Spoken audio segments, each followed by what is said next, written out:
Welcome to the Friday night meeting of Keep It Simple. It is now with great pleasure and much gratitude that I introduce Matt T, who will be sharing on the topic of I have no idea. Matt, please take it away. My name is Matt. I'm a recovered addict and alcoholic. And I have no idea what's about to come out of my mouth. What's funny is MJ, thank you, by the way, MJ, for asking me to be here.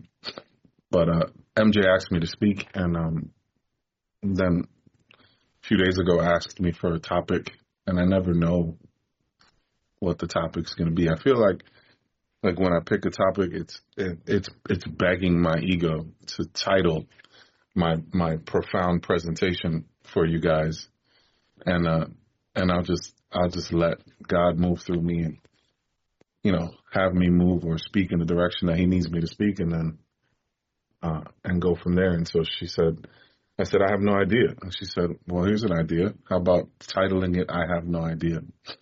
And I think that that's a wonderful title for a talk. Because I've come to learn at this point in my recovery that I think I'm the safest when I'm in the mind state of I have no idea. As soon as I start thinking I have things all figured out, as soon as I start pretending like I'm sober enough to start managing things, is when I'm headed for some real trouble.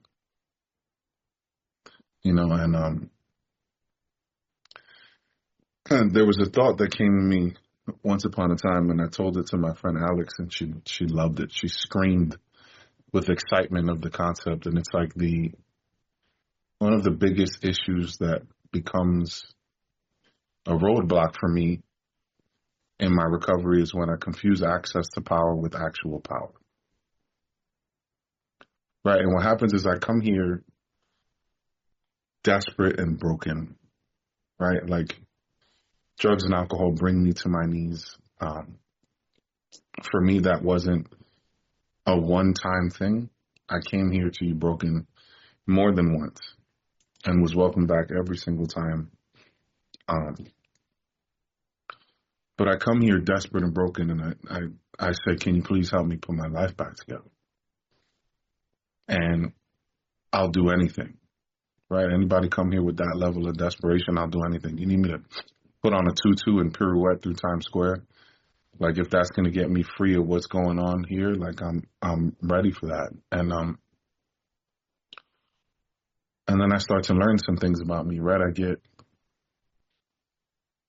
get some truth behind a step one experience where I start to understand this allergy. I start to understand this obsession. I start to understand the unmanageability of my spirit and why it seems so incredibly difficult for me to do life and relationships and parenting and like a day's work for a day's pay. And I recognize that like the solution for that can't be me. Right? Like a powerful step one experience, the truth of my disease, that I'm on this like high speed, no brakes freight train to oblivion, right? To my death, to my alcoholic destruction, quickly or slowly. Right? Like I think that if we're lucky, we get to like we wrap our car around the tree and then it's over. If we go back out, the more likely alcoholic death that I'm going to suffer is that I'm just going to watch it take everything I love away from me, and I'm going to die miserable and alone and unhealthy. And that's I know that is my truth if I don't do this thing. But I recognize that like I can't fix the problem. There has to be something out there that does, because the evidence shows in you guys in the beginning, right? Like I keep coming back to this place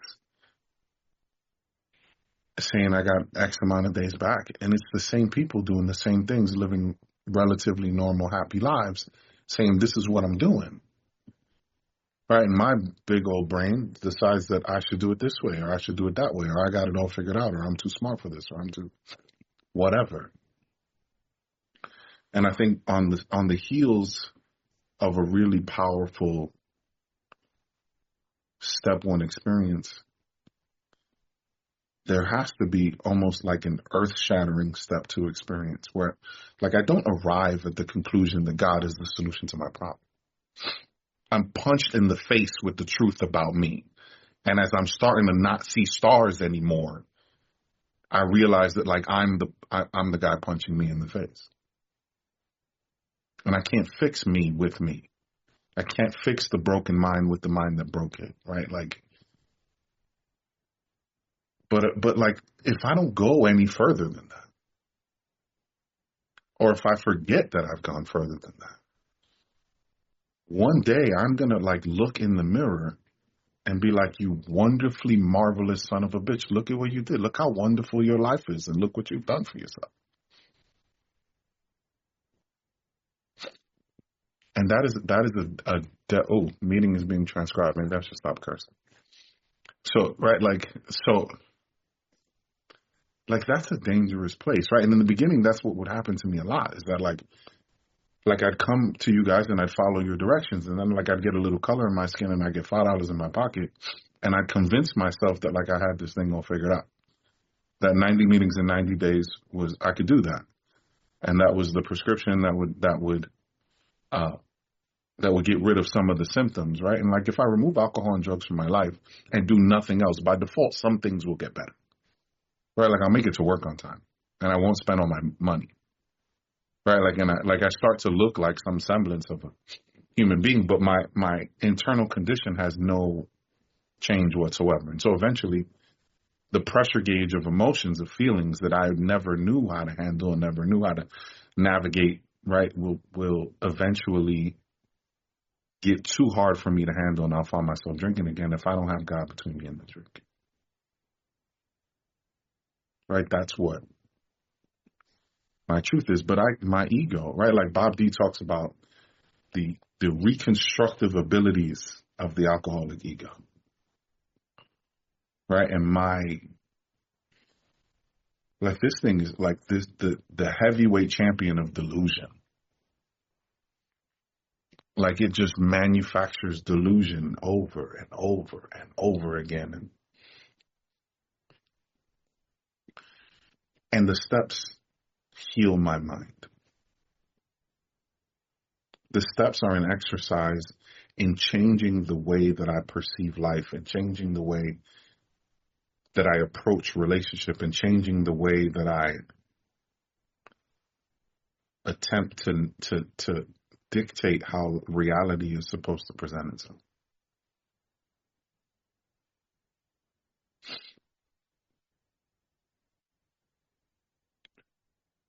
At some point, by the way, the truck that just left is going to come back and it's going to get really loud in here. Behind me, there's going to be flashing lights. So you've been forewarned, right?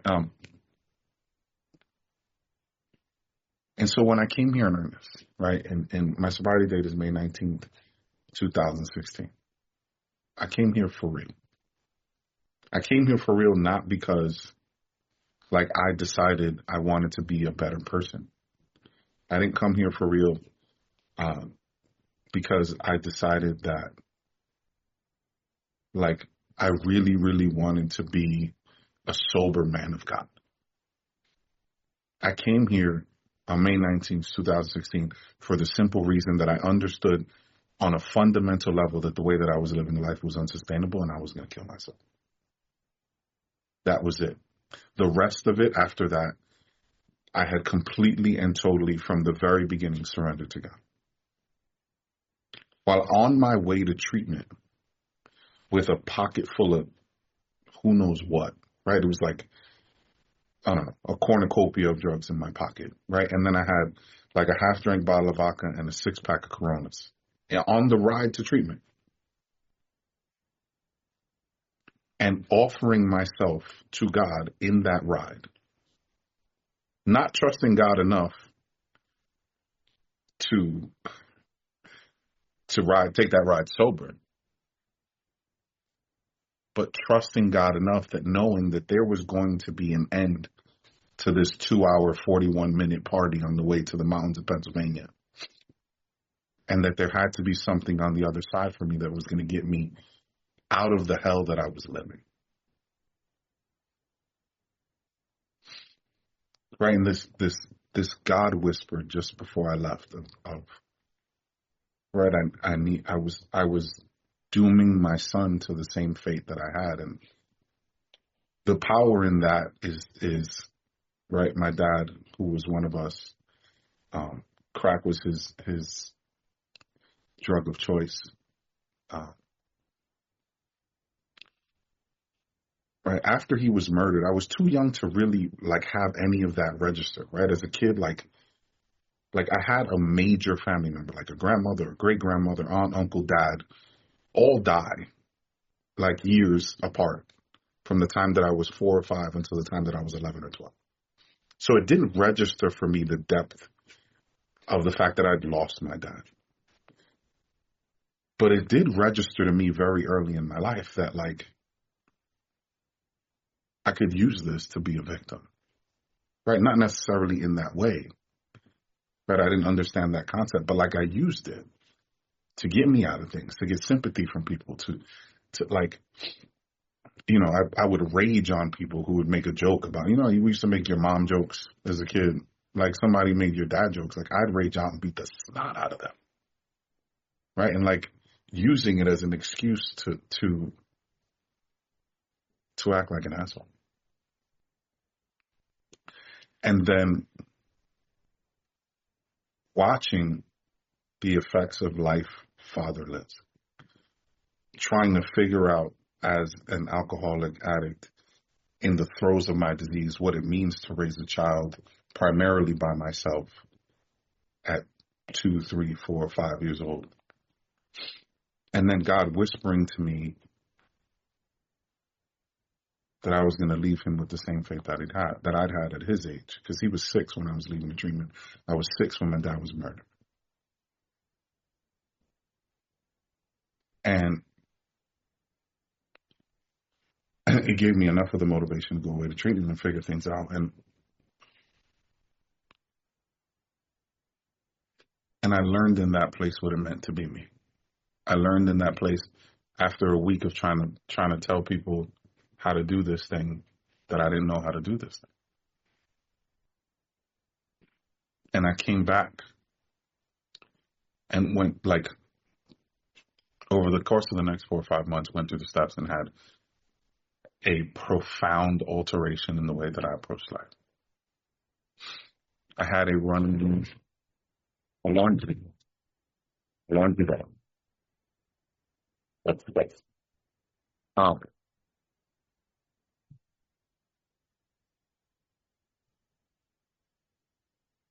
And then at about 6 or 7 months over, I heard somebody reading the big book in a way that I had never heard anybody present the big book to me.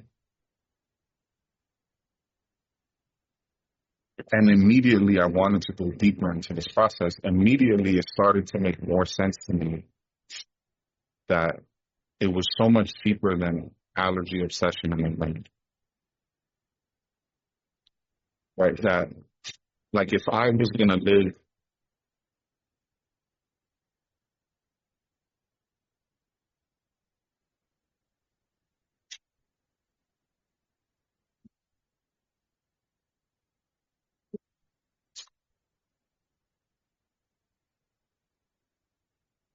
if I was going to live a life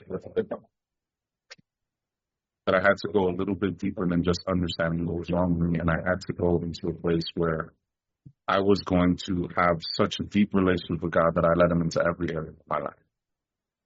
The surrender of surrenders, right? The guy who took me through the steps the second time, I chased him around meetings forever. Right? And I would say things to him like, hey man, I want what you have. And he's like, yeah, just keep taking guys through the work and you'll get it. Whatever you think you want, like you'll get it if you just keep taking guys through the work. And I'm like, yo, but I'm sponsoring like a whole bunch of dudes and we're doing this thing line by line. And like, I just feel like he made me do that for like 9 months, asking him constantly. And so one day he said, meet me in my house Saturday morning. And for a year, almost every Saturday morning, we sat in his kitchen for about 3 to 4 hours. Yeah. There's a workbook for the work that he and I did together. But he didn't tell me that the workbook existed until after we were done. We did it manually, right? I'm like, if there's ever been like a 12-step version of Mr. Miyagi, this guy's it, right? Like and what happened there, on top of like me having this experience where I learned not only to understand things better, but to transmit them better. Because me understanding the truth about me is cool. But have I acquired the tools to take the words on the page and match my experience to them in such a way that I can have somebody really understand and light them up? Right? Like, that's the work in the program. Everybody's like, you got to do the work. The work is not me going through the steps. It's easy to dump water on my own ass when it's on fire. It's not as much fun. It's not always convenient. It's not always during business hours. It's not always, after Stranger Things is finished that I get to like get the phone call or have to do the thing or have to meet somebody where they're at. Like, it's not. The work is my ability and my willingness to transmit the experience I've had in relation to the truth about the steps. And we started to get so much deeper on this. And I haven't the slightest idea where this is coming from. I don't know that I've spoken about this experience in depth ever from the podium. But this is what God wants me to talk about, and you asked me to speak, and I asked him to speak for me, so here we go.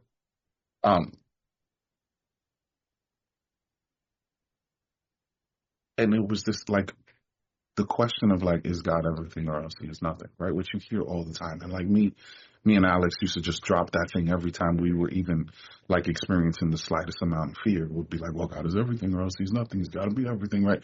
Like, and it becomes almost like one of the slogans and all this other stuff. But if I have come in here, right, and let's push aside the step one experience for half a second, right? Let's talk to the people who are so far removed from the drink and the drug that, like, the drink and the drug are not a thing. And if you're new, I promise you that can happen to you. That you can get to a place in your life where you're like, I'm not going to get high. Like, I'm not going to get high. It's just not going to happen, right? Like my life was driven by me and my actions and my bad decisions to a drink and a drug because I failed terribly at relationship. Because I disappointed my mom constantly. Because I mismanaged my money and always felt less. And in every circle of my life that I was in, I was always had this lurking fear that somebody would figure out that I was some level of fraud. And I had no idea what I was doing. And I'd be outed. And I didn't fit in. I didn't belong. And all this other stuff. And if God is nothing, like on some level, like there's not enough therapy in the world. There's not enough CBT in the world. There's not enough, right, like podcasts I can listen to or books I can listen to that can heal the representation in my life or the manifestation in my life of what the absence of God looks like. The only thing that's going to heal that or fix that is a relationship with God. And in order to access that relationship with God, I have to be willing to fulfill my contractual agreements that I make with God. Right? Because that's what I'm entering in. Right? In step 3, after I say, like, God can fix it, and God really has to be the one to fix it because I failed at fixing it so many times. Right? In step 3, I enter into this contract with God where it's like, all right, like we have clearly defined roles now because I didn't know my role. I did, right? Like Nikki calls it God Jr., right? Like I like to play God Jr. in my life all the time, right? But like I have this thing where I know what's best for you. And if only you would, I would be okay. And I place all of my okayness in the external world. And I spend my life, right, like as if life is my own chessboard, trying to get all of my pieces to the other side to say checkmate to life, I win. And I fail and I lose every time because that's not how life is supposed to go. And so I enter into this relationship with God, and it's like, all right, well, God, what's your role here? And it's like, well, God's going to provide. And I no longer worry, right? Like in the 9-step promises, right? Like fear of financial insecurity will leave us. But like I don't worry where my provisions are going to come from, even when like they're like when it doesn't make sense. Right? Like when I did some work with my current sponsor on money.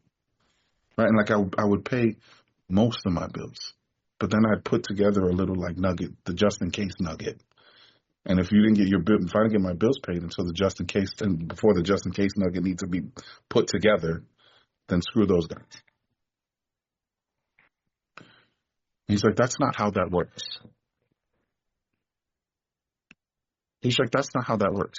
He's like, this is what I'm going to have you do. I'm going to have you put all of your bills on auto pay. And before you do that, I want you to say a big old prayer and thank God for providing for you. And I started doing it. And there were times that I'd wake up in the morning and there'd be like $17 in my checking account. And I want to panic. And I haven't been hungry once. I haven't missed a rent payment once. My credit score has gone up 170 points. Right? Like not because I followed direction. Because it's not, if God's going to provide, like give people their money. It's not your money. Right? And then he tells me this beautiful little nugget. None of it's your money. It's God's money. We become stewards of God's money. Right? So it's like, so my agreement is to do my job. And what's my job? Employer, employee, principal, agent, kind of the same thing. I do what the big guy tells me to do. And I don't always know, like, you know, in explicit directions what that looks like. I don't. If anybody here tells you that they have a direct line to God and they get explicit word-by-word directions from what God needs them to do, please, I'd like to know how that goes. Right? Like we get nudges. The intuition gets stronger. The inspiration gets deeper. And we start to understand and feel. And like these things get deeper on it. But like it's still a dance. And there have been so many times that I've paid because the beautiful sound of my voice in my own head has convinced me that it was God's inspiration speaking to me.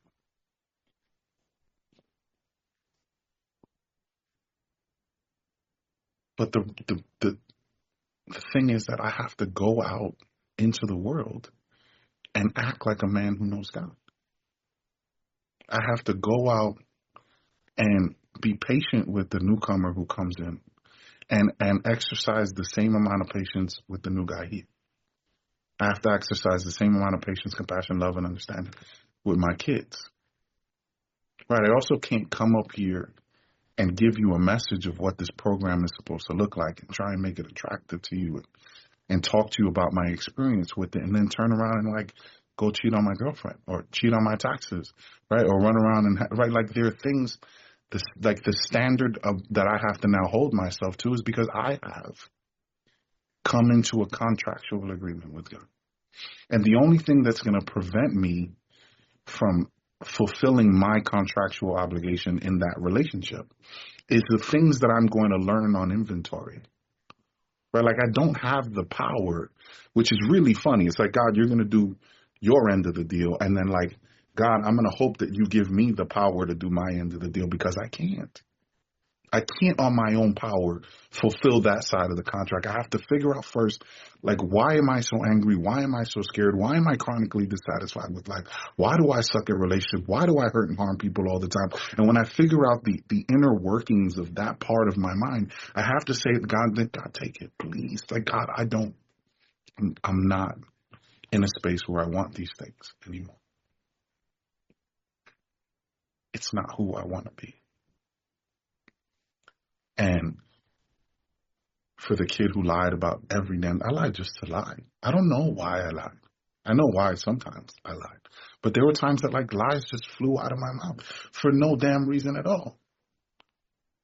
Right, and then like I would like spend a lot of my life like lying to keep the original lie going that I never even needed to tell in the first place. And then all of a sudden, like, I'm given the ability to be honest. I didn't care what went on in your life. If we were dating, I didn't care what went on in your life unless I needed to do something to get something that I needed. I didn't care what was going on in these guys' lives. I needed to come here for a paycheck. But I didn't care, like all of those things, it was so selfish and so basic. And then I wake up one morning and it's like, oh man, like I can't do that. That'll hurt them.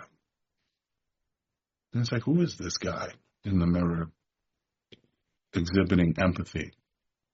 Like empathy is something I learned here. Right? Like,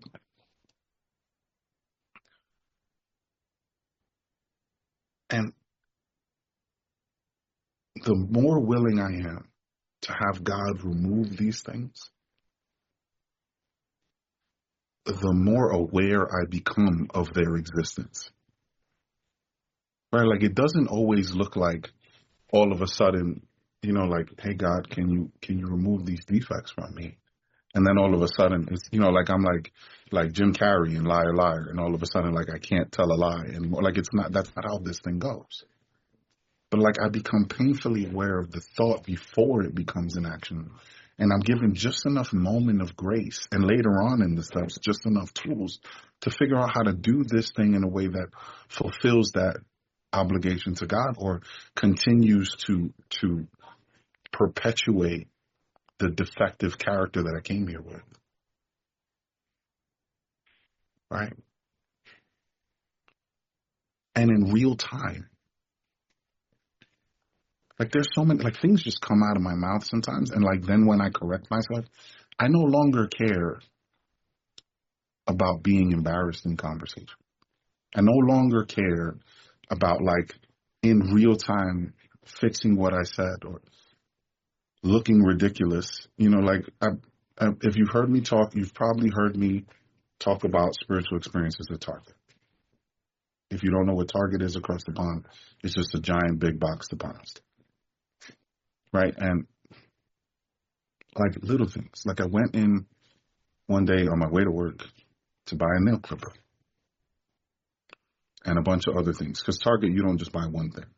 They're going to get you on the way to whatever you're getting, and you're going to spend at least $200. I promise you. Right? And so I go in and I buy all this stuff, and I buy a nail clipper. And if you've been to Target, the cards are red. It comes in a red card is attached to the back of the nail clipper. And I go and I pay for all my stuff in the self-check, and I run and I push the cart. I'm pushing the cart back into the cart holder, right? Because the real test of your spirituality is whether you return the cart to the cart thing. I'll tell you that. And I look in the cart, and I see the nail clippers on the bottom of the cart, and I didn't pay for the thing. And I got like 3 minutes and 41 seconds to get to work. And if I leave right now, I'll get to work on time. And so I leave, and I go to work. And I come back the next morning when I get off of work, and I go to the area where they sell the nail clippers, and I come back and I tell the lady, I say, hey, lady, listen, I stole this yesterday, and I need to pay you for it. She's like, huh? I said, I stole the nail clipper yesterday, and I need to give you the money for it. And she's like, that doesn't make any sense. I said, listen, there's one of these in my locker at work with toe funk on it already. Already used it, but I didn't pay for it. And I just need to give you the money, and then you're going to take this thing, and you're going to put it back on the shelf for me kindly, please. And she says, nobody would do that. Like, you just got over one. I said, I spent my whole life getting over one, and it got me miserable. I don't want to get over one anymore. And because if the little ones like that get easy again, it's only a matter of time before the big ones get easy again. My willingness to like cut corners in my program, and when it comes to my integrity and my responsibility to God, my responsibility to you, my responsibility to me. My willingness to cut corners is a red flag that there's something in my program that's missing. I got to go deeper. I got to write. I got to talk to somebody. I got to sit quietly and figure out why I'm willing to do this now all of a sudden after all of the time and all of the work to not be that man anymore.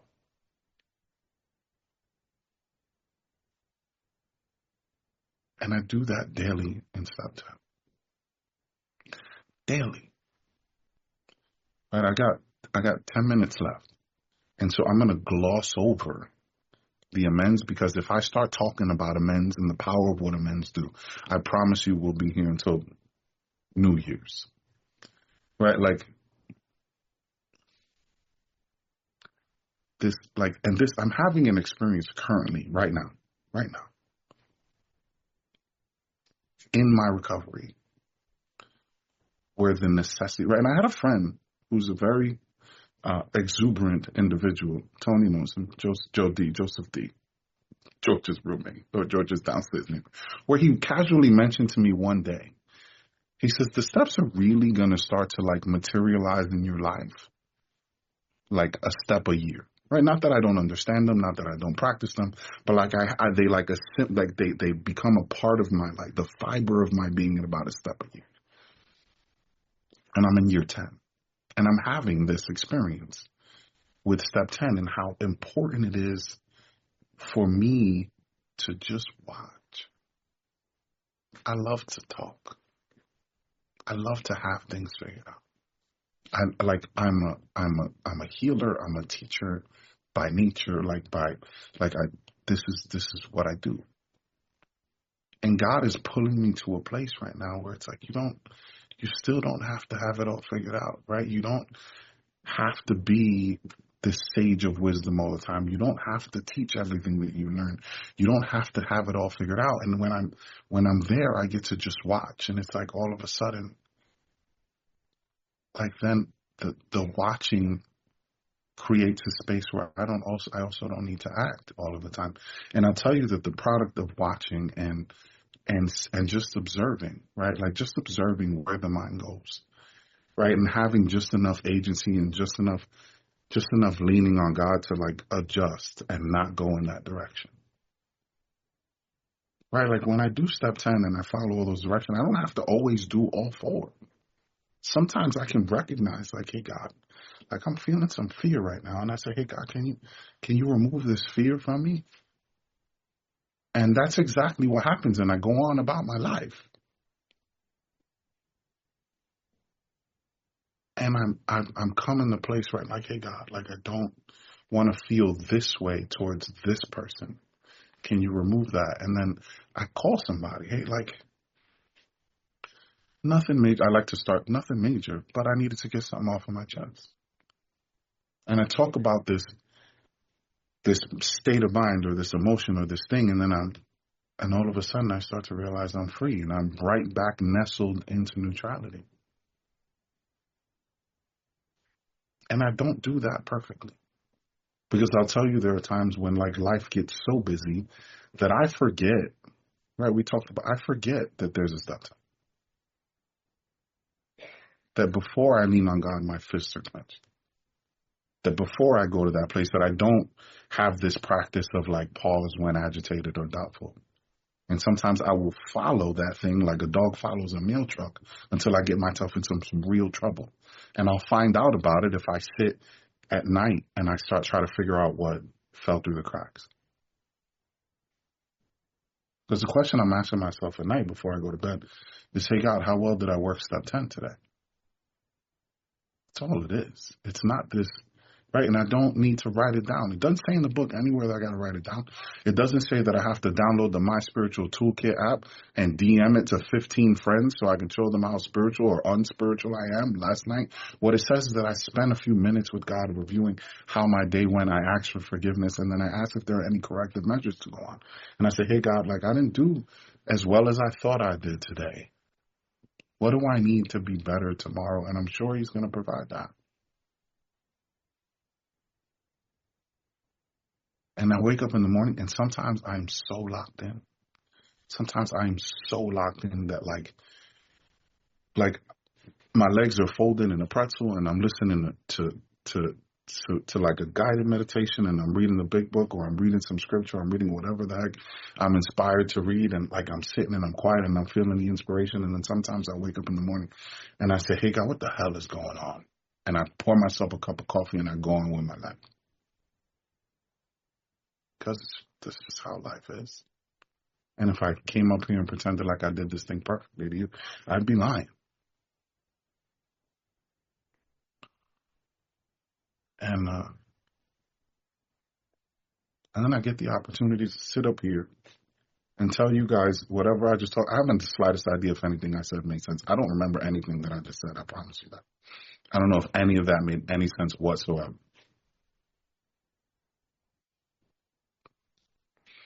And then I get to carry this message. Like the coolest thing on planet Earth, and I'm not exaggerating. I'm not like embellishing this thing. I'll tell you something that like when you get free from this thing, it is a beautiful experience. But when you watch somebody's lights turn on, when you watch somebody build their life back together.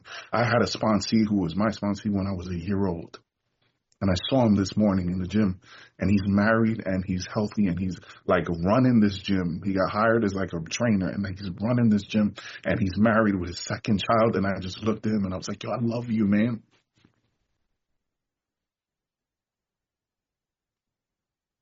I am a walking testimony of God's power. And I hope that in everything that I do and everything that I say, I give the gratitude to God and the work that God has done. But I'll tell you something, if I ever need a reminder, sit across from somebody and take them through the steps. You will be reminded of God's power. You will watch somebody who struggled coming in and out and in and out and in and out. And then one day something just clicks, and all of a sudden, like the lightning bolt of spirituality hits them, and they are set on fire. And what sets me on fire today?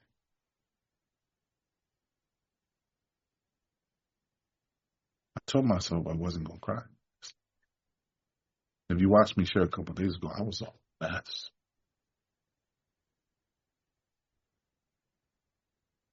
Right? And then this thing, I was going to say trickles back into my home, but it really doesn't. I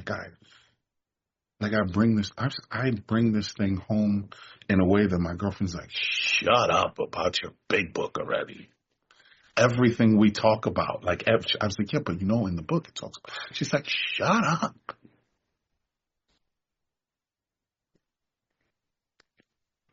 But my daughter's 5. She's a maniac. She's an absolute maniac. 11:30 last night, she was painting, paint everywhere. She was painting this little butterfly stained glass thing that she wanted me to hang in the window. And but I picked her up from school one day when we moved into this new apartment. And she said, Daddy, where are we going? I said, we're going home. She said, Daddy, home is my favorite place.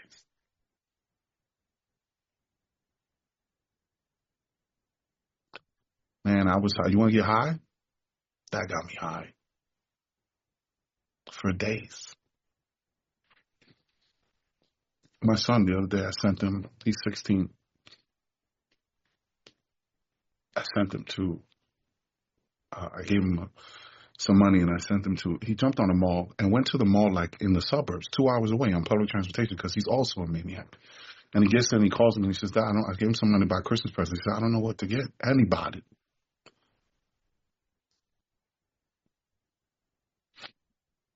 And so I gave him some advice on how to get his stepmom and his mom and his stepdad and all this stuff. And then at the end of the conversation, and when he's done shopping, he calls me and says, Dad, I'm done. And I can't wait for you to see what I got you. You're going to be so excited. I ran out of money by the time I got to you, but I called Grandma and she spotted me. And I said, man, I didn't send you with money to buy me anything. He says, yeah, Dad, but every year you always come through big. And if you know me, you know that I'm a diehard New York Knicks fan, and he got me a Jalen Brunson jersey. He won Christmas.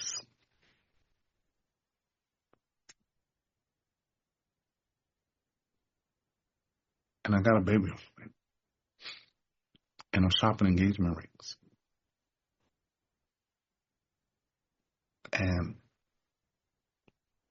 my girlfriend doesn't hate, but is often joshing me about how this is baby number 2, still no ring. Ring's on the way. And she was at her family party on Christmas Eve, and they said, second baby, still no ring? She said, mind your business. It's on God's time. He's an amazing man, an amazing father, and we love each other.